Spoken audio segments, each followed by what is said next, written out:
Stukas! Roger, here we go. Attacking now.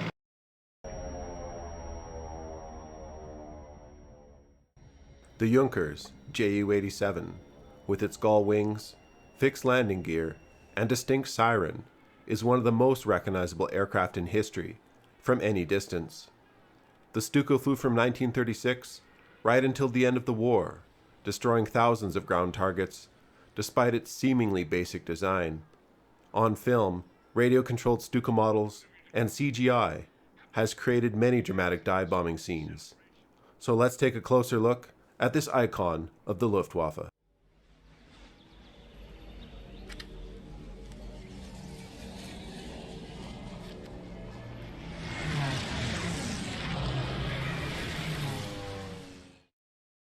The designing of the Ju-87 started in 1933, at a time when dive bombing was still a new concept, with airframes requiring innovation for stability due to the stresses dive bombing placed on aircraft. Despite looking primitive compared to many sleek later war aircraft, the Stuka used many design innovations, including the use of different aluminum compounds.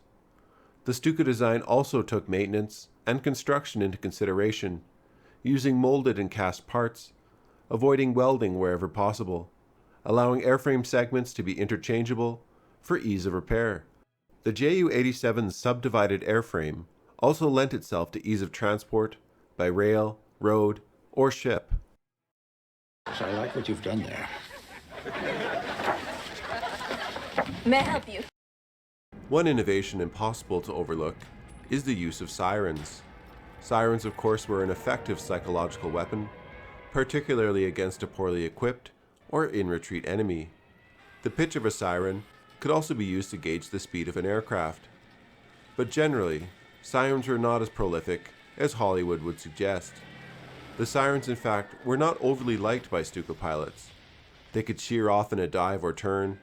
Early models had no ability to turn off the siren, and they marginally reduced speed of an already vulnerable aircraft. Sirens were a rare thing after 1941, so you can assume when you hear a siren in war movies, past this time period, it's most likely the tail gunner screaming. All right, now everybody, get in crash position.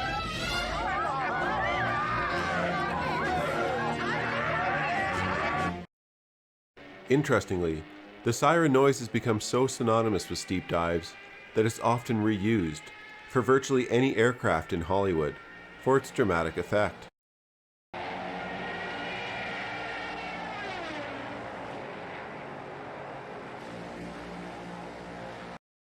Another innovative feature of the Stuka was an automatic pilot of sorts. As dive bombing can place an enormous amount of gravitational force on a pilot, blackouts could occur during many maneuvers. An automatic system, using the dive brakes, helped ensure pilots recovered after their steep and low bomb runs. There it is.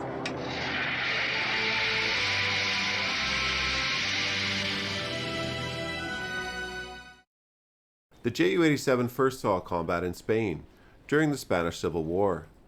Ju-87s flew with the Condor Legion, supporting Francisco Franco and nationalist forces.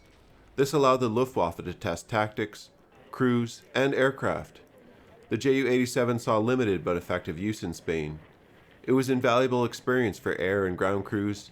However, no testing was completed against coordinated modern fighters.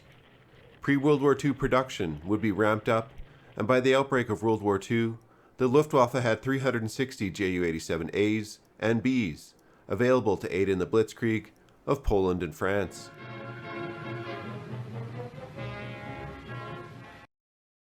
The first action of World War II the Stukas performed was in Poland.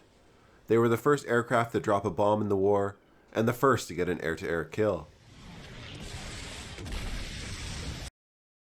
In April of 1940, during the Norwegian Campaign, the Ju-87s were again proven effective, used in ground attack support roles and against shipping. The accuracy of the Stuka was proven against naval targets, with even the British Royal Navy struggling to fight them off. Stukas would plague shipping for the entirety of the war. By the end of the Battle of Norway, the British Navy ceased operating within range of Ju-87s flying from Norwegian airfields. During the Battle of France and the Low Countries, Ju-87s were instrumental to the success of blitzkrieg tactics, used to rapidly advance west. As German tanks broke through the lines, they were able to rely on flying artillery support from Ju-87s, able to take out French artillery positions and disrupt counterattacks. The defense of France quickly fell apart. Coming in too fast. Watch your speed. He's coming right at us.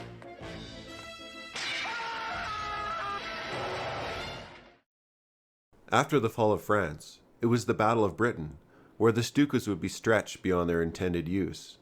Stukas were best at attacking shipping or providing close air support, not for sustained combat against a well-prepared and organized air force. On August 18, 1940, a raid of 109 Stukas saw a 21% loss of its force. Bf-109s could not guarantee the protection of Stukas during their low dives and slow travel into and out of British airspace. But this was not the end of the Stuka. It still caused significant grief for Allied shipping, including places like the Mediterranean.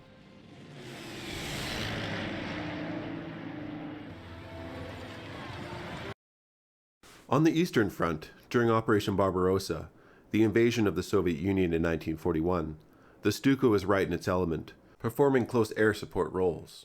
In 1941, the Luftwaffe could protect the Stuka with escorts, and much of the Soviet Union's air force, in the opening weeks, was attacked with impunity while on the ground by Stukas.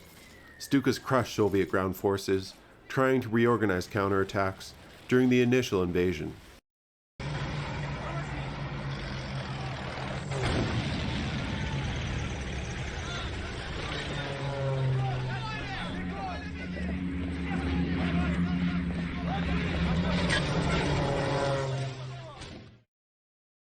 It wouldn't be until air power shifted in 1943 and the Battle of Kursk that the Stuka lost its strength to form many cohesive dive bomber units.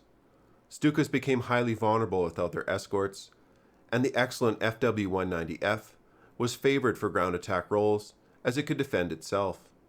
Despite significant losses, the Ju-87 still took on ambitious targets, even managing to sink 3 Leningrad-class destroyers in the Black Sea, before the Red Army pushed the German Air Force westwards and back towards Germany.